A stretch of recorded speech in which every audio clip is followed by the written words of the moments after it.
My name is Clara, and on my 34th birthday, the ground shifted beneath me. For months, I had saved for a dream dress, a designer piece I couldn't stop imagining myself in. I wanted that night to be special, a celebration at one of the most exclusive restaurants in Chicago. But the evening turned sour when my niece, Lily, casually tipped her cranberry drink across the table, splattering my cream silk gown with a blood-red stain. "Now you look as cheap as you really are," she sneered, her 17-year-old voice dripping with malice. My mother, Eleanor, patted her hand as though she'd just made a clever remark. I smiled politely, but inside something cracked beyond repair. I've always been the dependable one in my family. While my older sister, Marissa, drifted from job to job and apartment to apartment in her hometown, I had moved to Chicago and carved out a marketing career. Years of long nights and relentless work had carried me from an entry-level position to executive director at one of the Midwest's largest firms. My apartment overlooking Lake Michigan, my carefully built wardrobe, even the sleek car I drove, all were proof of sacrifices made. Marissa's life looked very different. She had Lily when she was 20, dropped out of community college, and cycled through boyfriends and low-paying jobs. I never condemned her choices, but I became the one holding our family together. Every month brought another plea. "Clara, the landlord's threatening eviction. Can you help? Just this once." Or "My car broke down. Lily has rehearsal. Could you send money?" I'd even added her as an authorized user on my credit card, thinking it would cover real emergencies. Instead, it became her pass for handbags, weekend trips, and dinners she couldn't afford. Still, I paid the bill quietly every month. Because that's what family does, right? When Lily turned 16, I bought her a car safe, modest, practical. I put it under my name for insurance reasons and told her she could use it until graduation. She sulked at the word use, clearly unhappy it wasn't truly hers. My mother had always enabled this imbalance. Growing up, I noticed how my perfect piano recital got a distracted "good job," while Marissa's messy performance earned a standing ovation for trying her best. The pattern never changed. My scholarships were brushed off as luck, promotions dismissed with warnings not to work too hard, and my financial successes met with "money isn't everything, Clara." Meanwhile, Marissa was endlessly praised for having such a big heart despite constant chaos. Last month, I earned another promotion, executive vice president of client relations. The raise was significant, and when I phoned my mother to share the news, her reaction was predictable. "That's wonderful, honey," Eleanor said flatly. "Did I tell you Marissa is thinking of taking some online classes? She's so brave." That evening, Marissa called as well. "Must be nice," she said with a bite in her voice. "Some of us have actual responsibilities, not just fancy offices," I could hear. Lily in the background making exaggerated gagging noises. Despite their constant dismissals, I clung to the hope that one day they'd really see me see the effort, the sacrifices, and be proud. That hope fueled me through forgotten birthdays, passive-aggressive remarks, and endless financial rescues. When my 34th birthday approached, I made a decision. This year would be different. I booked a celebration at one of Chicago's most prestigious restaurants, a place so exclusive it required reservations months in advance. I planned to wear something extraordinary, something that symbolized the life I had built for myself. Deep down, I believed that if my family saw me in that world among friends, surrounded by success, they would finally recognize my worth. It took weeks of searching boutiques before I found it. A cream silk sheath by Stella McCartney, crystal beading catching the light like stars. It was elegant, understated, and cost $3,000, a sum I'd never spent on a single garment. But when I looked in the mirror, I knew it was the one. The saleswoman wrapped it carefully, asking if it was for a special occasion, my birthday. I told her with a small smile. "Oh, how lovely." Your husband must be thrilled. No husband, I replied. Just me celebrating myself, she nodded approvingly. Even better, invitations went out 6 weeks ahead. My closest friends, Kate, Jasmine, Daniel, and Ryan, responded immediately, all excited to celebrate with me. My family, on the other hand, was harder. I phoned Eleanor first. A Thursday night? She sighed. That's such a long drive into the city, Clara. I can arrange a car service for you, I offered. We'll see. I'll have to check with Marissa. Lily might have dance practice. Her lukewarm tone stung, but I pushed on. It's at Elinea. The reservation was nearly impossible to get. I'd really love it if you could come. We'll try, she said, which I knew meant very little. Marissa's reply was no better. Isn't that place ridiculously expensive? It's my treat for everyone. Lily will need something to wear. She can't just show up in jeans at a place like that. I'll send you money for an outfit. That's the least you can do, she said sharply, as though I'd inconvenienced her by inviting her.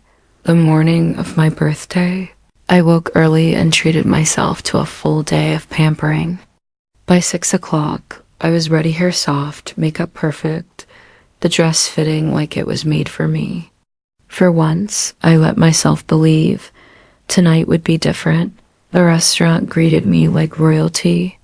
Happy birthday, Miss Hayes, the host smiled. Your private room is ready.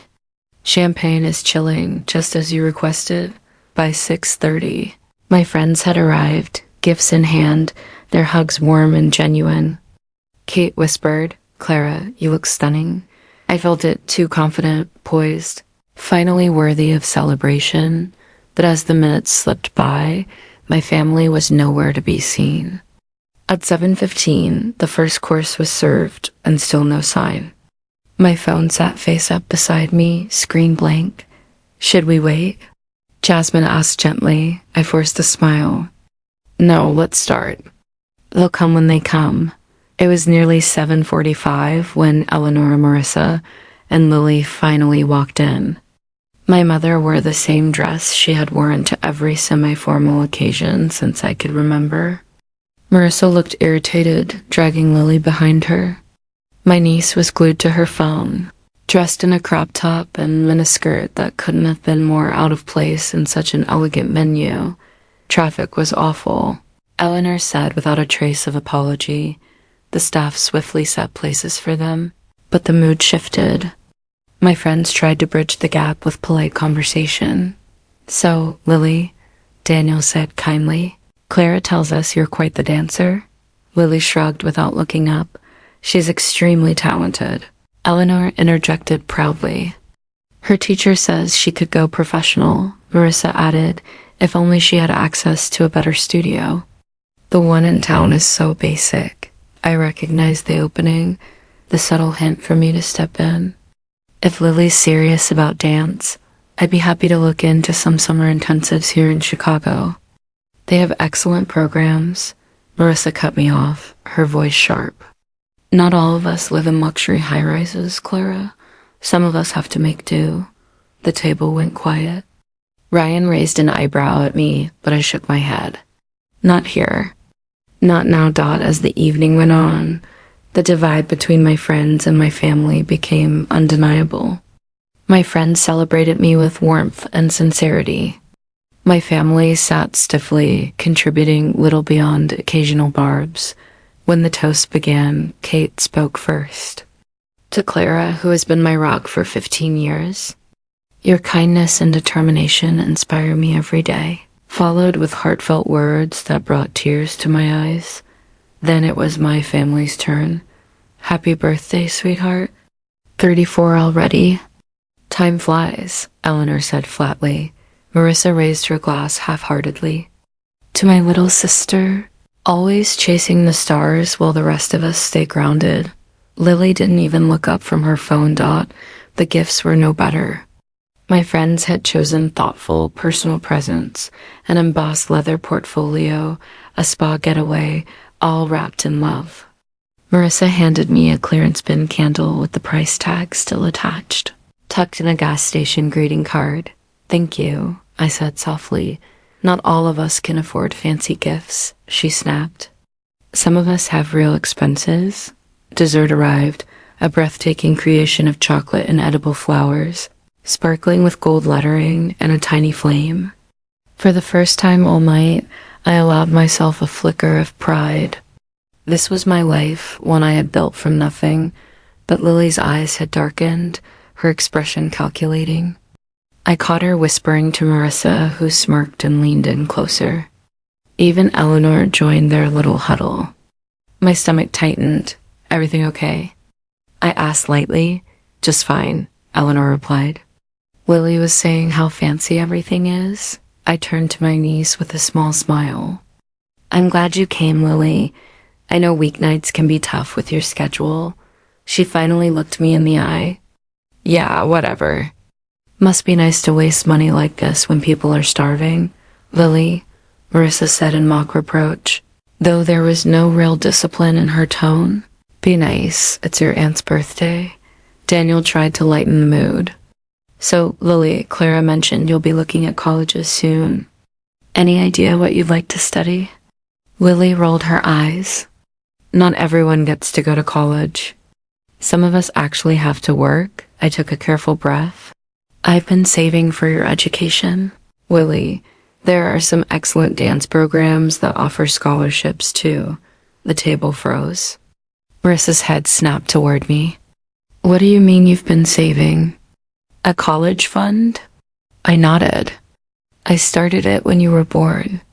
It's not huge, but it could cover community college at least, and with scholarships, maybe more." Eleanor frowned.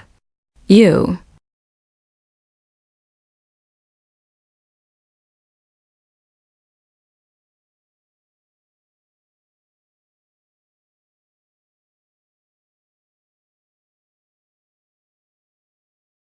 Eleanor frowned. "You never mentioned this before. I wanted it to be a surprise when the timing felt right." With her thinking about her future now, I thought it was time. Instead of gratitude, their faces hardened. "So you've just been sitting on a pile of money while we struggled?" Marissa hissed. "While I worked double shifts and Mom refinanced her house." "That's not what I said," I replied, panic tugging at the edges of my voice. "It's money specifically for Lily's education." "Always the savior," Marissa sneered. "Always making us look bad." My friends exchanged uneasy glances. Kate squeezed my arm under the table but said nothing. "Let's just enjoy dessert," I tried, my smile tight. "We can talk about the fund another time." "No," Lily said suddenly, her voice sharp. "Let's talk now. I don't need your charity." "Sweetheart," Eleanor tried weakly, "your aunt is just trying to help. She's trying to control everything." Lily snapped. "Walking around like she's better than us because she has money. Like we should be grateful for her scraps." The room seemed to shrink, my focus narrowing to her words. My birthday dinner, the one I had dreamed of, was crumbling around me. "That's not true," I whispered. "I love you, Lily. I want to help because you're my niece, and I care about your future." But she was already on her feet, glass in hand. "You want to know what I think of your help? Your dress, your restaurant, your whole perfect little life?" Before I could react, she hurled the cranberry cocktail across the table. The cold liquid splattered against my chest, soaking into the silk. Scarlet streaks spread across the fabric like open wounds. Gasps filled the room. My friends froze. The restaurant went silent. Lily smirked, her words slicing sharper than the drink. "Now you look as cheap as you really are." I sat motionless, the cocktail dripping from my ruined dress. The $3,000 gown was destroyed. My family stood to leave, Eleanor patting Lily's hand instead of scolding her.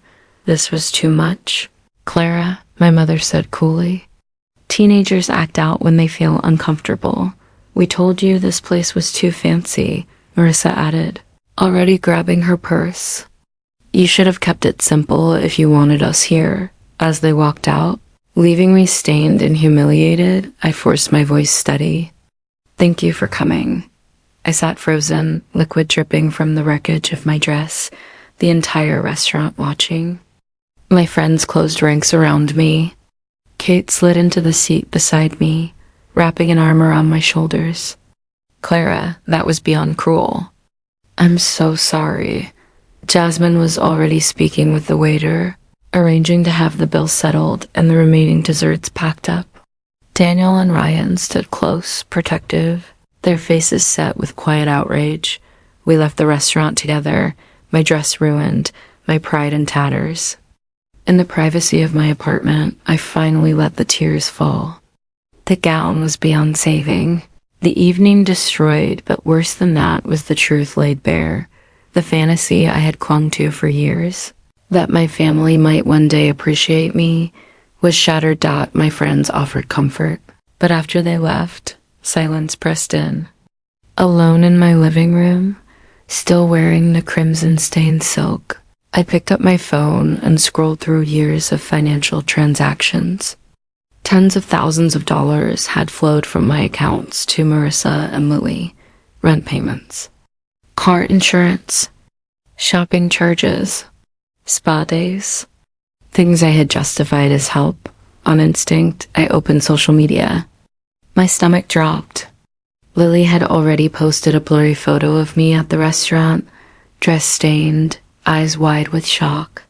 The caption read, "When rich auntie needs to be taken down a peg." Sorry, not sorry. Cheap as she looks, the post was riddled with laughing emojis, including one from Marissa. My chest tightened, fury and grief twisting together.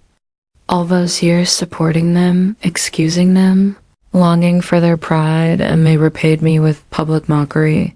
Something inside me broke, but not in the same fragile way as before. This was different. The need for their approval, the desperation to belong, it all burned away in that moment. What was left was clarity. I set my phone down, hands trembling, and made 2 calls. The first was to my credit card company. The second was to my lover. As the night deepened, I stood in my bathroom, peeling off the ruined dress. I hung it carefully, its crimson stains glaring under the light, a reminder, a symbol of a turning point. The water in the shower ran hot, scalding, as I scrubbed the cranberry from my skin. Why had I allowed this pattern for so long? Why had I accepted scraps of affection in exchange for endless sacrifice? The questions echoed through me like thunder. By the time I stepped from the shower, wrapped in a robe, a new resolve had taken hold. For the first time in my life, I was done being their safety net. My phone buzzed relentlessly through the night. Messages from Kate, Daniel, and Jasmine checking in. "Are you okay? Do you want me to come back?" That was inexcusable. "We're here for you." Their kindness was a balm, but I needed solitude. For the first time, I saw my family's pattern with stark clarity. I had been the ATM, the scapegoat, the target of their bitterness. I opened my laptop and gathered proof: bank statements, credit card bills, the car payments I'd made, the insurance premiums, every dollar traced. 5 years of help totaled over $78,000. None of it had gone toward survival. It was dinners, clothes, weekends away. And the car, $32,000 for a sedan registered in my name, plus every cost of keeping it running. Online, Lily flaunted it as her own, posing against the hood with captions like "my ride" and "perks of being me." Scrolling further, I found more bile from the restaurant. Videos secretly recorded of me opening Marissa's discount candle, zoomed in with mocking captions, Auntie pretending to like a dollar store gift while dripping in her $1,000 dress. The comments from Lily's friends cut deep. "Did she cry when you ruined it?" "That she's got 10 more like it." "Rich people deserve it." And there, again, Marissa's approval laughing emojis, her little seal of encouragement. The betrayal stole my breath. But instead of tears, a strange calm settled in. They had exposed themselves fully, and I no longer had to pretend. When Kate called again, I answered with a steadier voice than I expected. "I'm okay," I told her. "Actually, better than okay. I think I finally see the truth. What are you going to do?" She asked softly. "What I should have done years ago," I replied. "Stop enabling them." After hanging up, I made a list. Every avenue of support I'd given them would end credit card access revoked, monthly transfers canceled, the car reclaimed. The next morning, I acted. At exactly 8 a.m., I called the credit card company. "This is Clara Hayes. I need to remove an authorized user immediately," the representative confirmed. "Any pending charges will still process, but no new ones can be made." "That's fine. Issue me a new card with a new number." A 10-minute call, and one of their lifelines was gone. Next, I contacted a towing service. "I need a vehicle retrieved," I explained, providing proof of ownership and insurance. The dispatcher promised they'd collect it discreetly during Lily's dance. Practice. Each step brought both guilt and exhilaration. Guilt, because I had been conditioned to believe family obligations were sacred no matter the cost. Exhilaration, because for once, I was choosing myself. By noon, I'd also arranged to meet with my financial advisor. Without the constant drain of supporting Marissa and Lily, my retirement could come 5 years earlier. I could finally live for myself. The phone rang again. It was Marissa. Her voice was sharp, panicked. "Clara, my card just got declined." "What the hell?" "You need to call the bank right now." "There's no mistake," I said evenly. "I removed you from my account permanently." "You what?" "Over one stupid night." "It's not just about last night. It's about years of misuse, manipulation, and disrespect." Her voice shifted to pleading. "Please, I have bills. Lily needs new shoes. Mom's prescriptions." I cut her off. "Those are your responsibilities, not mine." And for the first time, I hung up without guilt. By 7:50 a.m., my phone buzzed again. This time it was Lily, her voice shrill with panic. "My car is gone. Someone stole it from the school parking lot." I closed my eyes, studying my tone. "It's not your car, Lily. It's mine. I bought it, I paid the insurance, and it's registered in my name. I arranged for it to be picked up this morning." There was a pause, 3 seconds of stunned silence before the explosion. "You can't do that." "How am I supposed to get to school?" "To dance? This is illegal." "It's perfectly legal. I was letting you use it. That privilege has ended." Her voice cracked, sliding into sobs I'd heard 100 times before whenever she didn't get her way. "Please, Aunt Clara, I need the car. I'll delete the posts." "I'm sorry, please." "I'm sorry too," I said quietly, realizing I meant it. "But my decision stands," and I ended the call. Minutes later, Marissa's number lit up my screen. I let it roll to voicemail, then listened as her fury spilled out. "You're destroying my daughter's life over a spilled drink?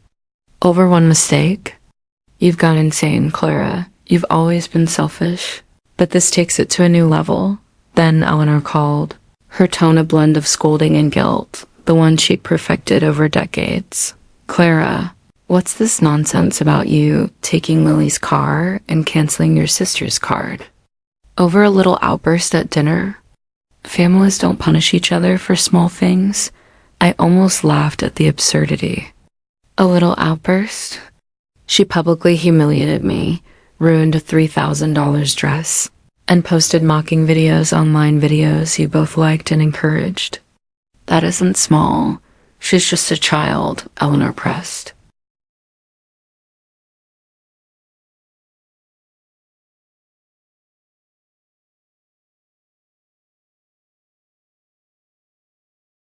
"She's 17, old enough to understand cruelty, old enough to face consequences." There was a long sigh. "What do you want, Clara?" "An apology?" "Fine. I'm sure they'll apologize if that's what it takes to get things back to normal." "Normal?" I repeated. Normal is me being your bank account, your emotional punching bag, and the villain in every story you tell. I'm not going back to that.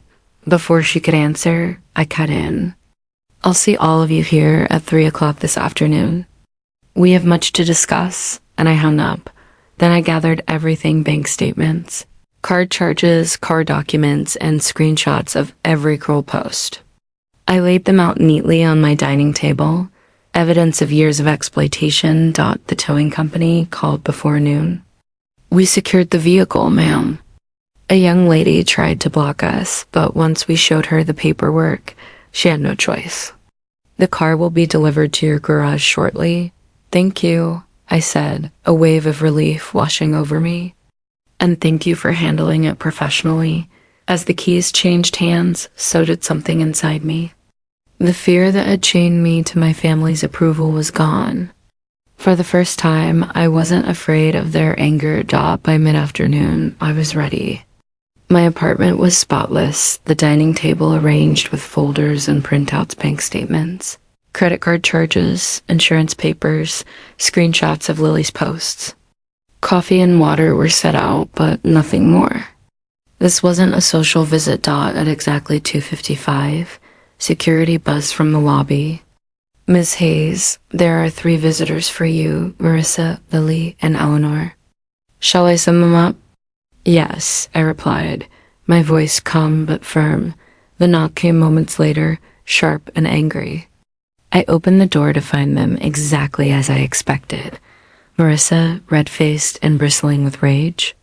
Lily, puffy-eyed from crying but still defiant.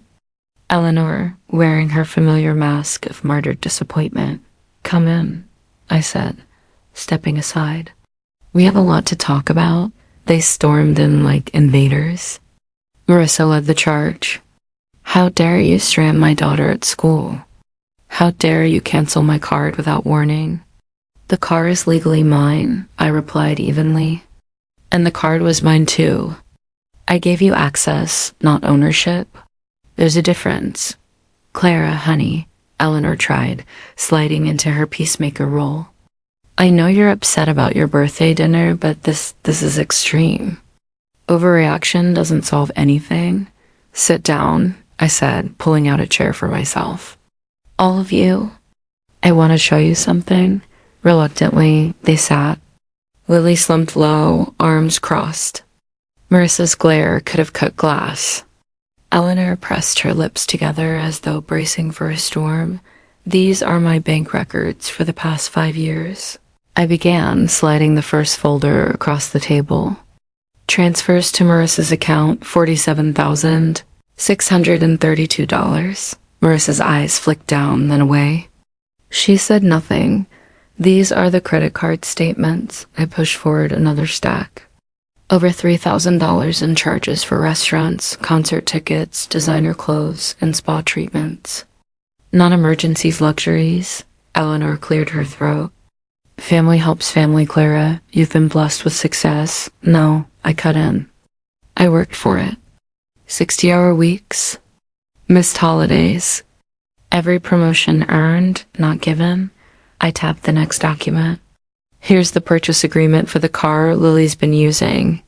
$32,000 plus insurance and maintenance I've covered every year. The car was never hers. It was mine from day one. Lily flushed, shifting in her seat but refusing to meet my eyes. And this, I unlocked my tablet and turned the screen toward them. Photos of me in the ruined dress. Videos of me opening their cheap candle gift, zoomed in for mockery. Captions calling me fake, rich, and spoiled. Dozens of comments ridiculing me. This is how my generosity was repaid. Clara, it was just a joke, Lily muttered. Everyone posts stuff like that. A joke is funny to everyone, I shot back. Did you see me laughing when you threw your drink on me? Did you think I'd be amused watching my $3,000 dress destroyed? You can afford another one, she mumbled. That isn't the point. Respect is the point. Decency is the point. I turned to Marissa. And you liking and commenting on those posts? Encouraging them? I didn't think it was that serious, she muttered weakly. Finally, I looked at Eleanor. And you, when Lily humiliated me, you comforted her? Not me. You chose her cruelty over my dignity. For a moment, the room was silent but heavy with truth. Then I straightened my shoulders. For years, I've carried you, financially, emotionally, and all I've asked for in return was basic respect. Last night proved I'll never get it. So things are changing. Larissa's mouth fell open. So that's it? You're just cutting us off completely? I'm setting boundaries that should have been set years ago, I said calmly. The credit card is canceled. The monthly transfers are over. The card is back in my name. From now on, you'll have to manage your lives without my wallet. Lily shot up in her seat. That's not fair. How am I supposed to get to school? To practice? The same way thousands of other teenagers do: walk, bus, ask a friend for a ride. You'll figure it out. Tears sprang to her eyes, but I didn't flinch. Neither was humiliating me in public after years of supporting you, I added quietly. Eleanor leaned forward, her voice heavy with practiced sorrow. Clara, this feels like punishment. Families don't punish each other. This isn't punishment, I corrected her. It's consequence. When you treat someone with contempt, you lose the privileges that person provides. Marissa paled, the weight of reality finally sinking in. But the rent's due next week. I can't make it without your help. Then find a roommate. Or another job, I replied. And Lily's dance lessons? Her college? The college fund is still intact, I said firmly. It was always meant for her education, and it still will be. But everything else, the extras, the luxuries, that's done. Lily's eyes widened. So, you're not taking the college money? No, but you'll only get it when you actually enroll. Not for clothes, not for dance trips, not for new phones. Education only. The silence that followed was different this time, less anger, more disbelief. Their old tactics weren't working. The guilt trips, the pleading, the tears, they fell flat against my resolve. Eleanor finally broke the stillness. I can't believe you do this to your own family. After everything we've been through, I cut her off. What have we been through, Mom? When did you ever support me? When did you celebrate me without turning it into a comparison to Marissa? When did you ever show me 1/10 of the consideration I've shown you? She faltered, her lips parting, but no answer coming. Marissa tried a different tactic. Okay, fine, we messed up. We're sorry. What do you want us to do to fix this? You can't fix this with a hasty apology, I said, my voice like steel. This isn't out one night. This is about decades of taking, of disrespect, of treating me like a bank instead of a sister or daughter. It will take time and real effort if it can be repaired at all. Lily's voice cracked, genuine fear breaking through her bravado. So, you're just done with us? I softened slightly, though I didn't bend. I'm not done with you. I'm done being your ATM. I'm done being disrespected. I'm done being used. I gathered the papers into a neat stack instead. Take time to think about how you've treated me. Ask yourselves if you want a relationship built on respect, or if you'd rather keep playing the same roles. Because I won't. I walked to the door and held it open. I love you, I said truthfully, but I won't accept conditional love or constant disrespect anymore. One by one, they shuffled out. Eleanor paused last, her voice trembling. I never meant to hurt you. I know, I replied quietly. But you did. And now we live with the consequences. The door closed behind them, and for the first time in my adult life, I felt truly free. 6 months slipped by, each day reshaping my life in small but profound ways. Spring turned to summer, then into fall. The first month after that confrontation was brutal. My phone buzzed constantly with messages, swinging from fury to pleading to guilt. I kept my replies short, factual, detached. No more emotional bargaining. Eventually, the storm of texts slowed, then stopped altogether. For 2 whole weeks, silence settled over me. Painful, yes, but peaceful too. Then, unexpectedly, came a message from Lily. Got a job at the mall. Saving for a car. Not asking for money. Just thought you should know. The words were simple, but they hit me like sunlight breaking through clouds. No demands, no accusations, just effort. I texted back, I'm proud of you. That's not easy. Marissa's transformation took longer. According to Eleanor, she cycled through anger, despair, and finally, acceptance. 3 months later, she found steadier work as an office manager and downsized to an apartment she could actually afford. When she finally reached out, her message surprised me. I hate that it came to this, but thank you. You forced me to stand on my own. I needed the push. Eleanor was the hardest. Decades of enabling Marissa and downplaying me couldn't vanish overnight. We started with cautious phone calls, short and neutral. She often slipped back into old habits. Marissa and Lily are struggling without your help, but I redirected gently, refusing the bait. I'm glad Marissa found a better job. That must be a relief, I would say. Slowly, she began to adjust. One evening, she surprised me. You sound different, Clara, happier. I am, I admitted.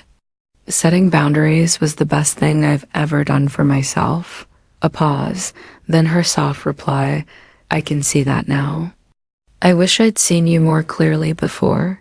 Not quite an apology, but the closest she'd ever come. By the 6-month mark, we were meeting for family dinners again, not at expensive restaurants, but at Eleanor's modest house. Simple meals. No drama, just learning to exist together differently. Lily, now juggling her part-time job and college applications, had grown noticeably. After one dinner, she asked if we could talk privately in the garden. I need to apologize properly, she said, looking me in the eye. What I did on your birthday was cruel. I was jealous. Your success looked easy compared to Mom's struggles. But I see now it wasn't easy. You worked for it. Her voice trembled, but it was honest. I understand that now, she continued. Working for minimum wage. It changes how you see things. I actually like buying something with my own money. It feels real. I smiled a little sadly. That's independence. Harder, but more satisfying. She hesitated before asking, that college fund? Is it really still there? Yes, it always was, and it still is. Relief softened her face. Thank you. I'm applying to state schools, ones with dance programs, but also practical majors. That sounds wise, I said. And for the first time in years, I felt hope between us. Marissa's change was perhaps the most surprising. Without me as her crutch, she discovered strengths she never knew she had. She started taking night classes in accounting, slowly building a foundation for a real career. One afternoon, we met for lunch, just the two of us, something we hadn't done in years. She picked at her sandwich before blurting out, I resented you for so long. Your perfect department, your promotions, your freedom. I told myself you had it easy because you never had a kid, because you left home, because you were lucky. I set down my fork. And now? Her eyes flicked up to mine. Now I see that I made choices and you made choices. Different paths, different outcomes. It wasn't luck, it was work. And it wasn't your fault, but I didn't do the same. It was the closest thing to honesty I'd ever heard from her. For the first time, we felt like equals. Eleanor, however, took the longest to change. For decades, she had minimized my achievements while glorifying Marissa's smallest steps. But slowly, she began to see me in a new light. During one family dinner, after everyone had left the table, she pulled me aside. Her voice was quieter than I'd ever heard it. I failed you as a mother, Clara. I favored Marissa because she seemed to need me more. And I assumed you didn't because you were strong. But that doesn't mean you didn't deserve support. I took you for granted. I'm sorry. The words pierced through me. Tears welled in my eyes, unbidden. For decades, I had waited to hear them. Thank you, I whispered, my throat tight. Meanwhile, my own life was blossoming in ways I hadn't expected. With no more crises draining me, I had energy for myself. I signed up for a photography class I'd always wanted to take. I started dating again, no longer tethered to the phone, waiting for the next emergency call. I even booked a 2-week trip to Italy, a dream I had postponed for years. When my 35th birthday approached, I almost let it pass quietly. The memory of the year before still burned. But Kate wouldn't let me hide. You can't let one bad night steal every celebration from you, she insisted. Do it differently this time. So I planned something simple. Dinner at Eleanor's house with close friends and family. No designer gowns. No Michelin star menus. Just home-cooked food, familiar laughter, and genuine conversation. As we sat around the table that evening, I looked at the faces around me. Still imperfect. Still learning, but trying in ways they never had before. That night, something felt different. The tension that had haunted every past gathering was gone, replaced by small but real gestures of effort. Lily handed me a handmade birthday card, carefully decorated, clearly thought through. Marissa gave me a modest but meaningful gift, the kind she could afford without pretending.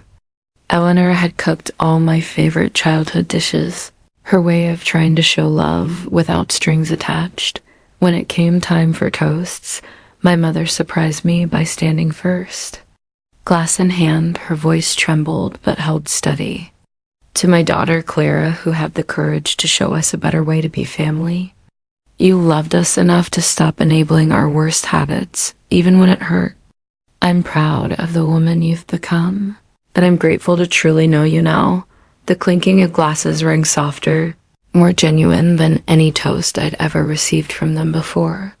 For the first time, it didn't feel hollow. Later, as the evening wound down and guests began to leave, Lily approached me quietly. She pressed an envelope into my hands. I saved this from my job. It's not much, but I wanted to repay you. Even if just a little for the car and everything else. Inside were 20 carefully folded bills, $200 in total. Not the money itself, but the intent behind it left me speechless. You don't need to do this, I whispered. I want to, she said firmly. It matters to me to show you that I understand now.